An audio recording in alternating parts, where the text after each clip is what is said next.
Bismillah, alhamdulillah, ala ni'matillah, wala khawla wala quwata illa billah. Allahumma salli wa sallim wa barik ala sayyidina wa maulana Muhammadin wa ala alihi wa sahbihi wa man tabi'ahum bi ihsan ila yaumiddin amma ba'dah.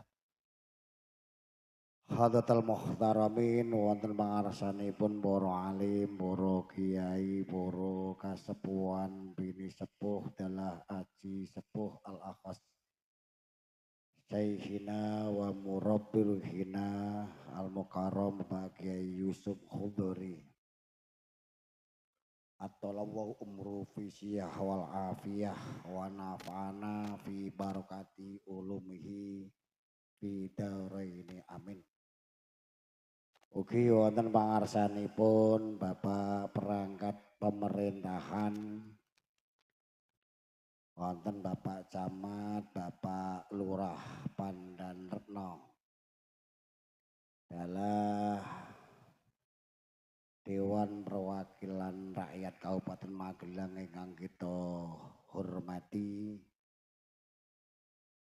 para Bapak Ibu wali santri dalah sedaya masyarakat Pandhatno khususipun lumeberipun dhateng para jamaah pengaosan tasyakuran Majlis Taklim Al-Qur'an Al-Iman Dusun Pelas kakung sinawana putri ingkang mugi-mugi sonten punika pinaringan ridho dalah rahmatipun Allah Subhanahu wa taala. Amin Allahumma amin. Awalan monggo sareng-sareng kita mengunjukaken puji dalah syukur wonten ayun Allah Subhanahu wa taala awit saking nikmat rahmat hidayah sarta inayahipun Allah. Katitik wonten wekdal sonten punika kula dalah panjenengan sedaya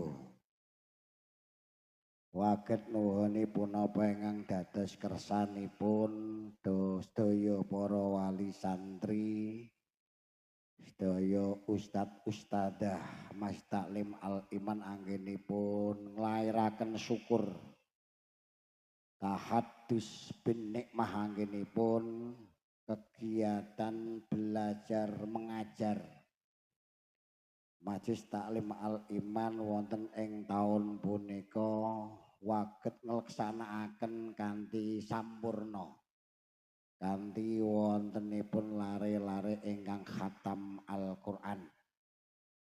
Ingkang mugi-mugi sowan kula panjenengan sedaya wonten sonten punika boten namung nambahaken iman Islam kula panjenengan sedaya ananging mugi-mugi kanthi kempal kula panjenengan sedaya wonten ing panggenan punika kagolongna umat ingkang pikantuk ridho dalah hidayahipun saking Allah Subhanahu wa taala. Amin Allahumma amin. Sholawat salawipun Allah katur kunjuk dhateng Nabi kita Muhammad sallallahu alaihi wasallam kanthi pengajap. Mugia kula panjenengan sedaya kagolong umat ingkang pikantuk syafaatipun fi yaumi hada ila yaumil qiyamah. Amin Allahumma amin. Ngaturaken gunging panuwun ingkang kathah awit saking wekdal ingkang kaparingaken dhateng kawula. Sing sejatosipun kula niku wau riyin nang malah kon keri. Keri niku njur arep luweh akeh saka gurune niku samar kualat. Teko kira-kira nek wis manjing asar teko bubar ngoten mawon. Wis pendung barang mangken. Para pilengga sedaya ingkang kawula mulyakaken wonten ing kitab Taklim Muta'alim punika Imam Hasan radhiyallahu anhu niku dawuh laulal ulama la sura mislakal bahaim, diparil ora ana ulama, diparil ora ana ilmu kula jenengan sedaya niku kaya kewan. Maksude niku kula jenengan sedaya kaparingan akal dening Allah Subhanahu wa taala niku supados Iqra bismi rabbikal ladzi khalaq. Kula jenengan sedaya niku kan belajar. Karena memang kamulyane menungsa niku le duwe akal. Dadi nek meng padha-padha le duwe sikil kewan ya ndek sikil. Kewan ya duwe cangkem kula jenengan ya duwe cangkem. Kewan gaweane ngombe kula jenengan ya iso ngombe. Neng yang membedakan kula jenengan sedaya kalih makhlukipun Allah nang donya. Sing donya niku makhluke ora mung menungsa tok niku merga menungsa niku duweni akal. Dan akal niku diperintah kula jenengan sedaya niku kon iman. Kon iman niku ngerti sapa sing gawe dan kula jenengan sedaya mangklih njur ngerti baline. Makane Allah ndawaken liyab luwakum ayyukum ahsanu amala. Sing kula jenengan sedaya urip niki coba. Tapi coba niku arep ngetes sepira keapiane kula jenengan sedaya. Nah ngomong keapian niku makane njur agama niki tidak hanya sekedar keyakinan tapi aturan dan hukum. Kula jenengan duweni agama Islam ya kudu salat. Ora mung sekedar salat tok, ngerti kaifiyah utawi tata carane salat. Salat sae kudu wudu sithik. Syarate salat kudu manjing wektu. Syarate salat kudu nganggo sandangan karo awak sing suci. Mengke mlebu rukune salat kula njenengan sedaya ngerti.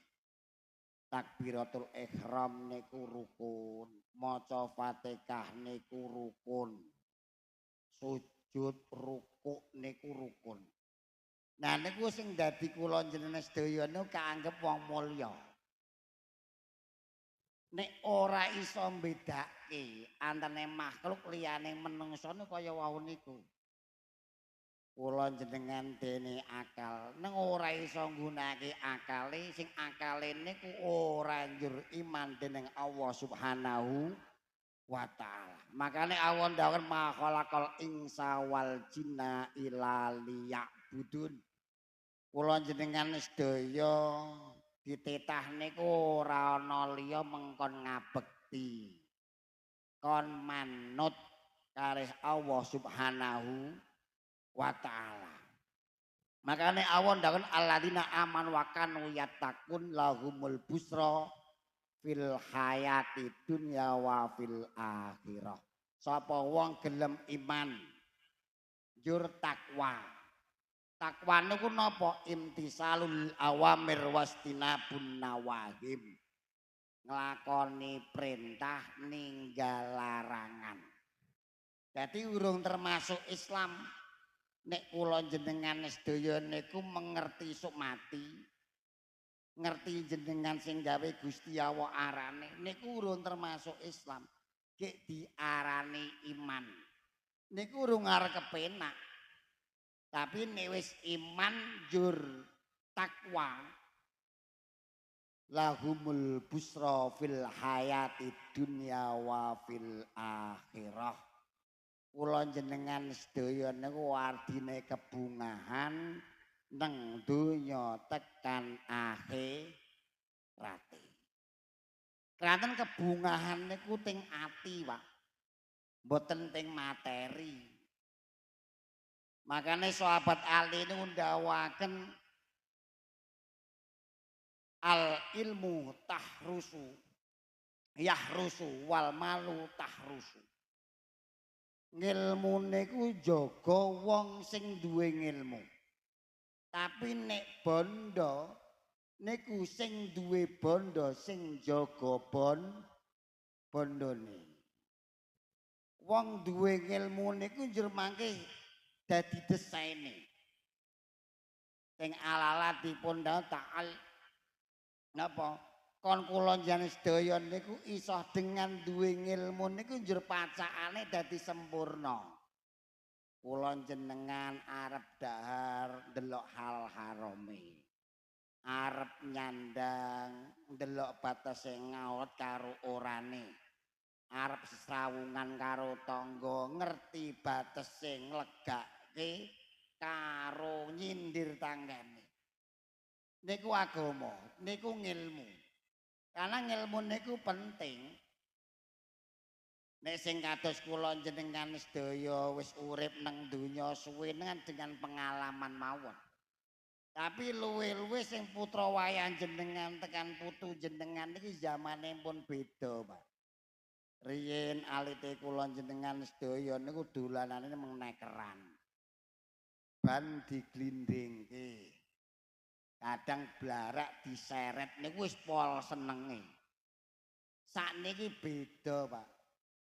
Lari-lari sakniki nek kon dolan ban diglindingke jare katrok. Sakniki niku cah lari-lari nggih senengane HP.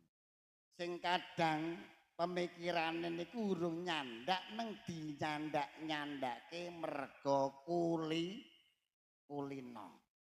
Lah niku make membentuk karakter lari-lari kula panjenengan sedaya. Yen nek ngomongke sae saka pundine luwih pengalaman dunyane iya. Tapi kula jenengan sedaya nang donya wau liyap luwakum ayyukum ahsanu amalane sing kadang ora nyandak. Nang ati ora lega sithik nek wong biyen popole meng nangis ndelik nang kamar dikancing. Sakniki mboten.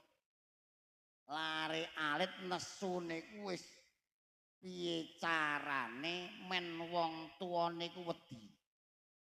Lare kepengen dolanan pit montor wong tuane diwedeni nganggo arit.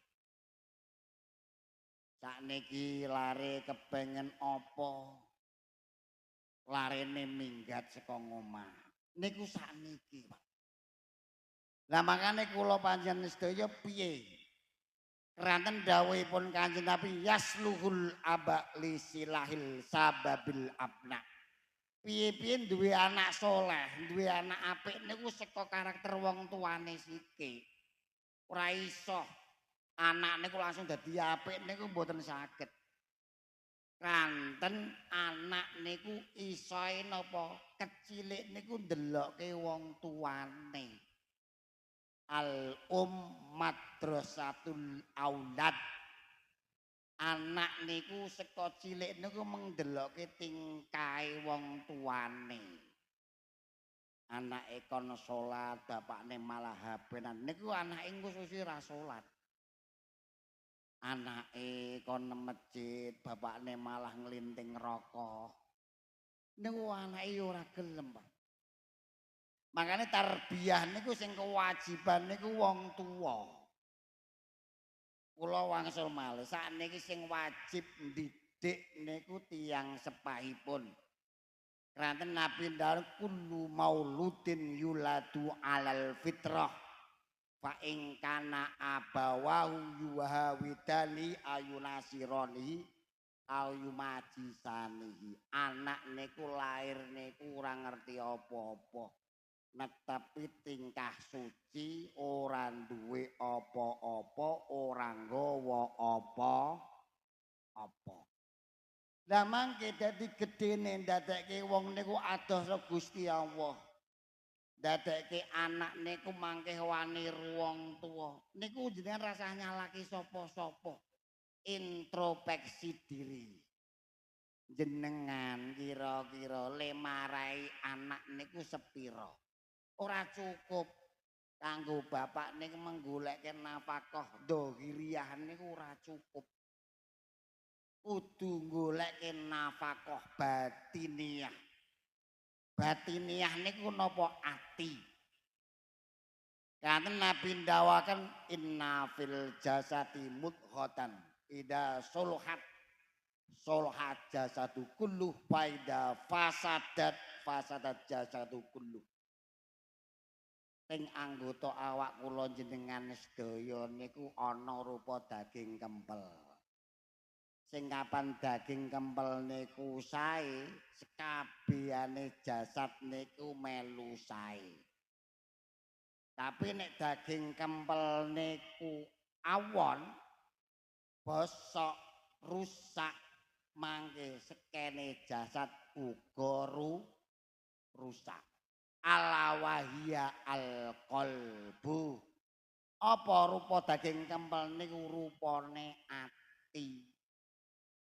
Lah ati niku butuh dinehi pakanan kaya termasuk jenengan. Nek monggo Imam Syafi'i niku malah ngeten, wong niku ora madang seminggu kadang iso urip, Pak. Tapi ati ngluwi 3 dina kok ora dipakani mati-mati, atos atine.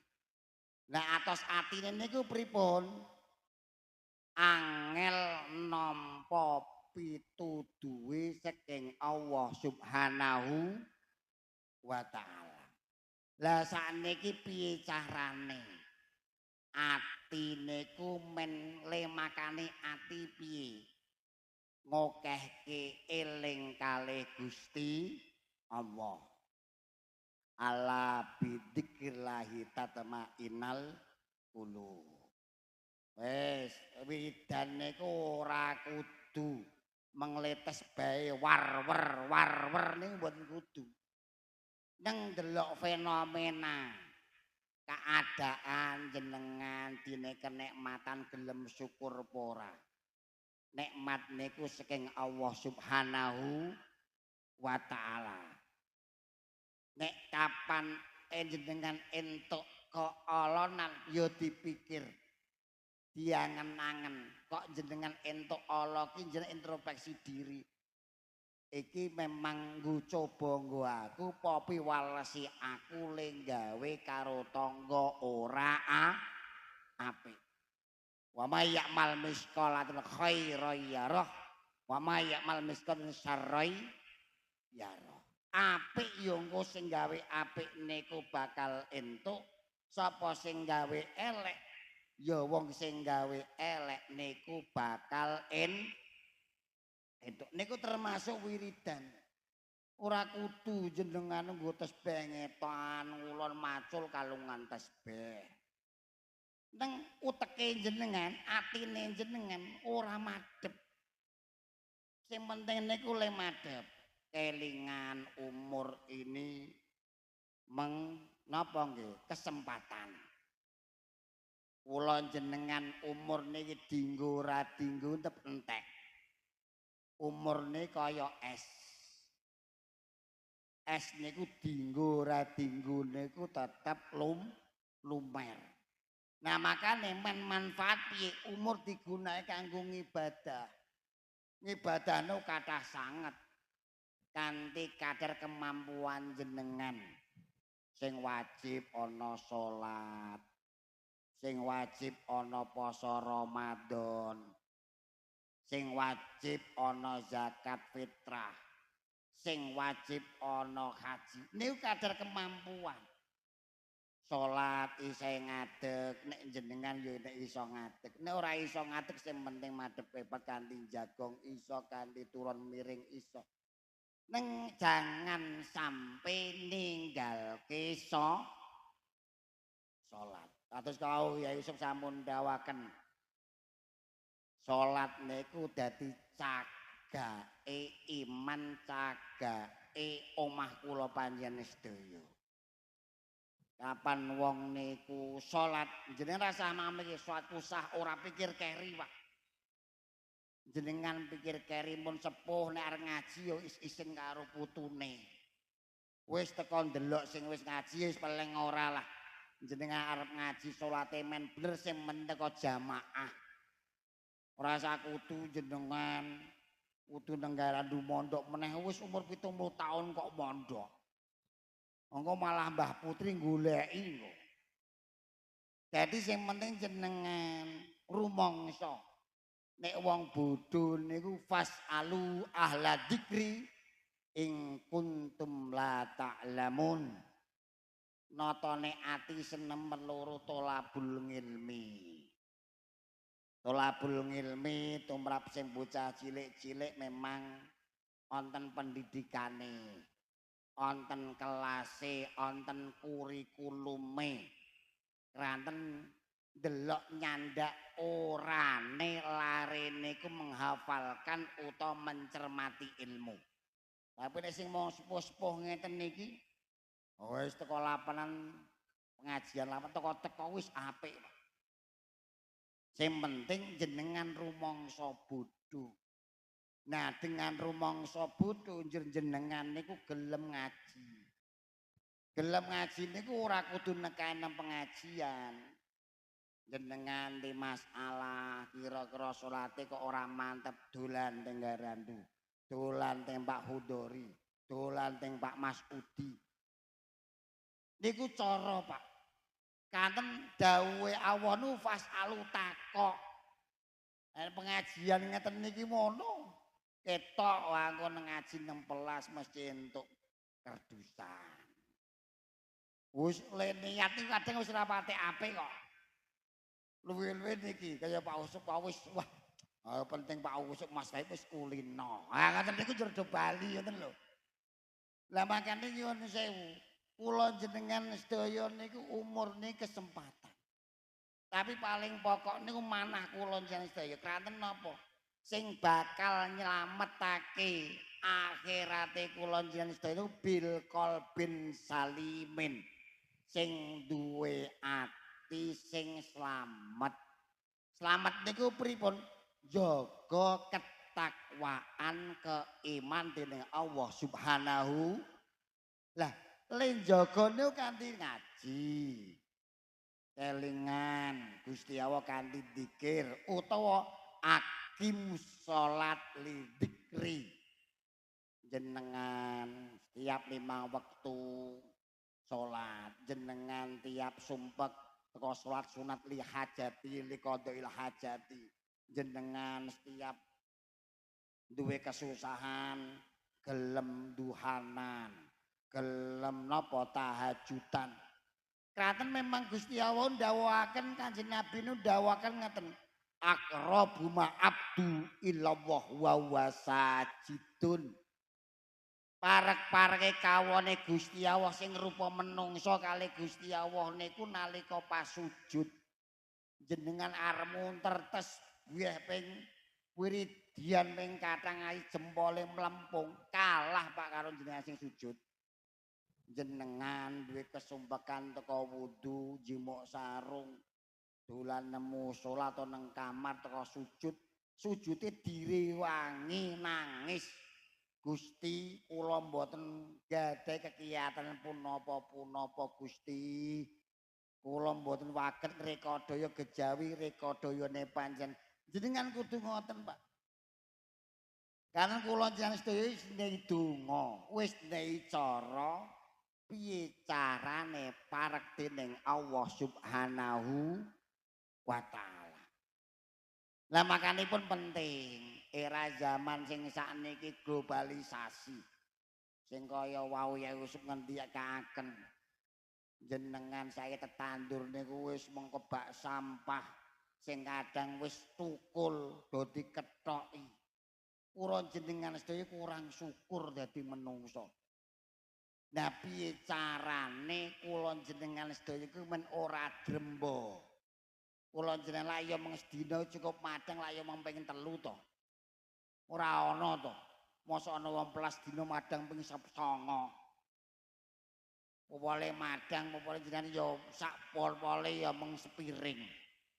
Ora ana sing 18 niku madang sak tedu niku ora ana. Merga kula jenengan sedaya niku kurang syukur dening Allah Subhanahu wa taala. Njur kula jenengan sedaya niku kabeh rumangsa kudu duweni. Makanipun Ba'dul hukama niku kangge pepeling kula njenengan sedaya. La Buddha fih dinika antastyakira fih dinika. Kula njenengan sebagai menungsa niku ora bakal slamet saka telung perkara nang donya niku. Siji, la najata minal maut. Kula njenengan sedaya niku ora bakal slamet saka kematian. Kanten kabeh makhluke menungsa niku bakal mati, Pak. Nah, mumpung kula njenengan sedaya dereng dipun paringi disuwun kalih Allah piye carane golek sing sak akeh sangune. Ranten napa Kanjeng Wahid azadaka man fa inna safar ba'id. Ranten akhirat niku perjalanane niku panjang. Perjalanan akhirat niku ora cukup meng 10 tekan 20 tahun, Pak.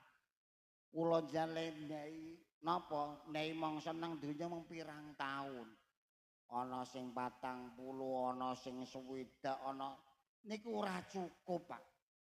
Ki sangu menyang akhirat niku ora cukup. Nah, cukupe apa? Kula njenengan selalu butuh nggo sangu akhirat.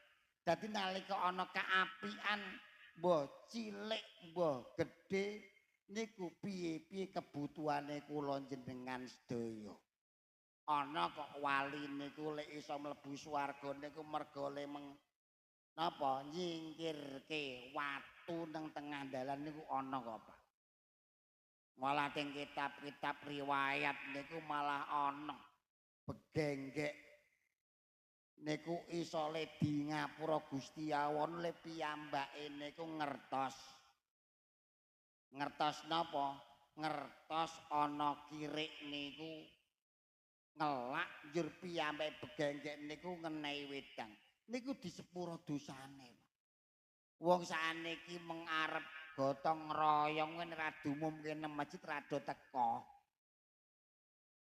Mboten karena kesadaran kita niku nyuwun sewu. Merga kesibukan donya njur dadekke sing akhir hayate kula njenengan sedaya niku njur lali.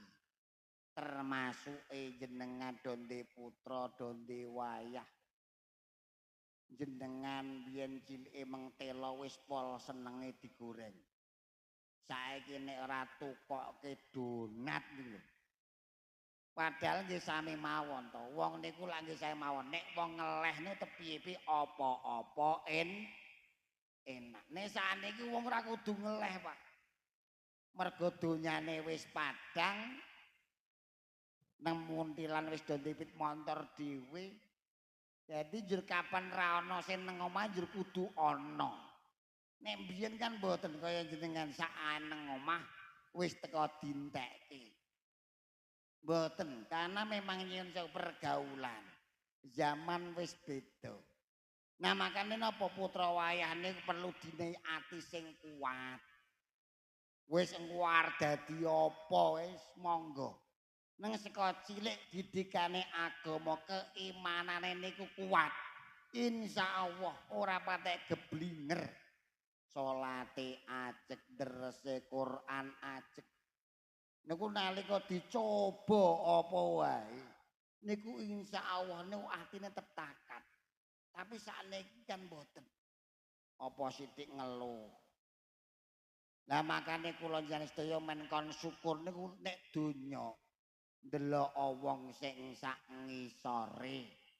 Nek agama ndelok wong sing sak dhuwure men jenengan niku ana fastabil khair men luweh apik.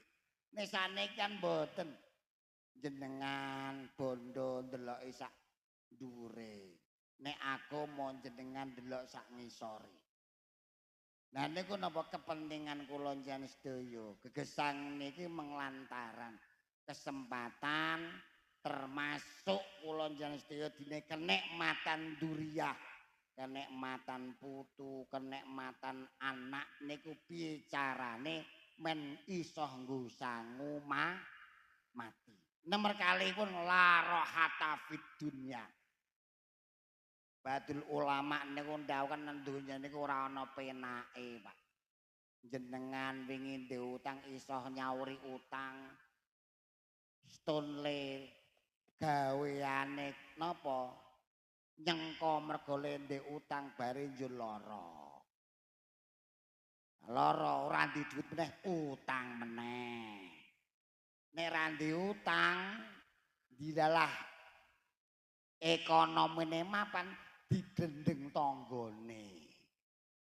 Wis ora bakal penak. Makane innal aisa aisul akhirah. Sing urip temenan urip niku teng akhirat. Lah teng akhirat itu garek nampa ganjaran jenengan le kerja nang donya. Makane nang donya niku jenengan kudu siap. Karena mang donya ku darul muhni wal kadurat. Donya niku mangsane coba lan panggonane masalah. Dadi wong niku mung sawang sinaong mawon penake niku. Ora ana wong donya niku njur seneng ya ora. Sing sugih piye carane njaga bondone men isih ajeg. Sing ra duwe bondo piye carane men duwe bondo akeh. Nggih napa mboten? Niku menungso. Dadi nang donya iki ra ana penake nek monggo ngombo syariat agama Islam niku ora ana penake jenengan sugih ya kon ngitung zakate. Jenengan miskin, kemiskinane kan ya kon ngitung.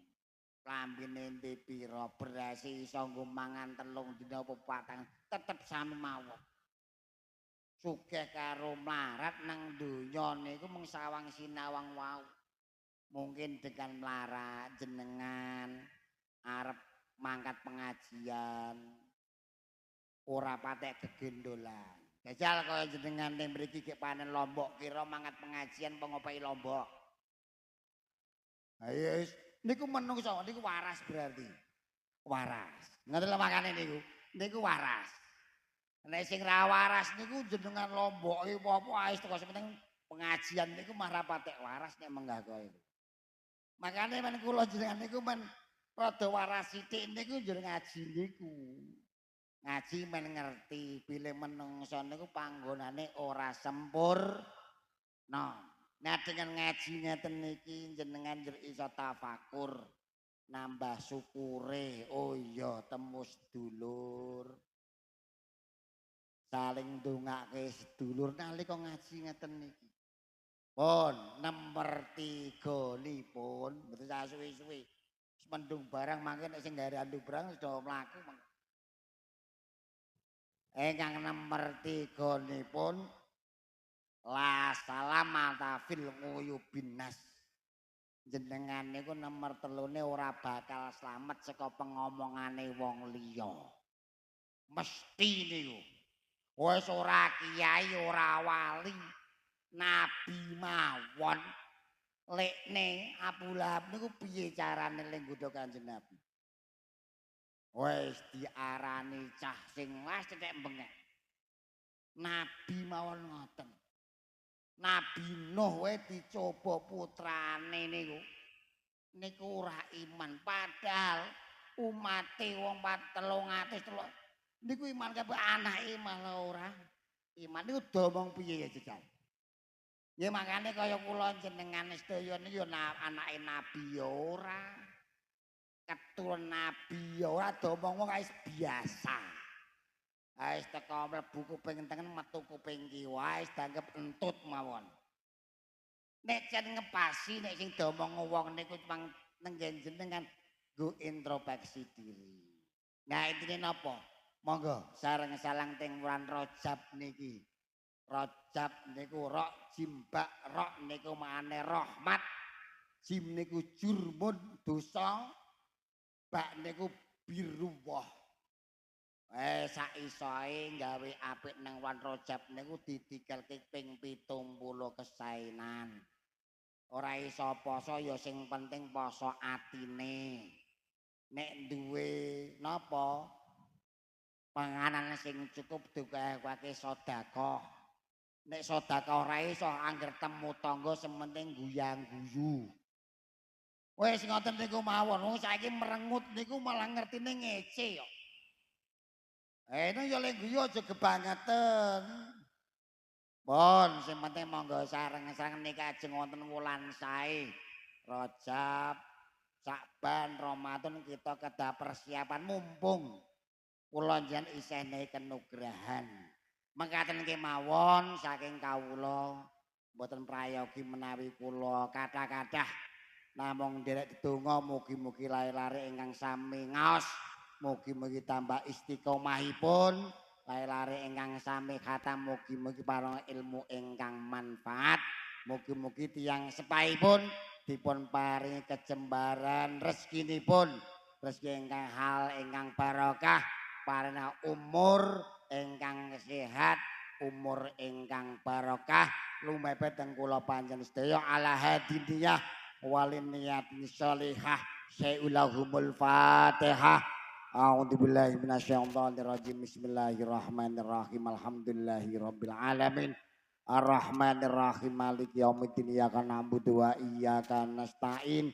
Ihdinas siratal mustaqim. Siratal ladzina an'amta 'alaihim ghairil maghdubi 'alaihim waladdallin. Bismillahirrahmanirrahim. Wa shalli ala sayyidina Muhammad sayyidil awwalin wal akhirin wa sallim radhiyallahu tabarakan ashabi rasulillahi ajmain hamdan naimin hamdan syakirin hamdan yuwafi wa yukawi majidah ya rabbana lakal hamdu kama yanbaghi lijal karimi amrustanik Allahumma fir lana dunubana wa khatayana kullaha ya Allah rabbana wali walidina wal masyaihina wali ustadina wali muallimina wal jami'il mu'minina wal mu'minat wal muslimina wal muslimat birahmatika arhamar rahimin. Allahumma sholli ala sayyidina Muhammadin ibil qulubi wa dawaiya wa afiyati abdani wa shifaiya wa nuril absari wa diyaya wa ala ali wa sahbihi aslim.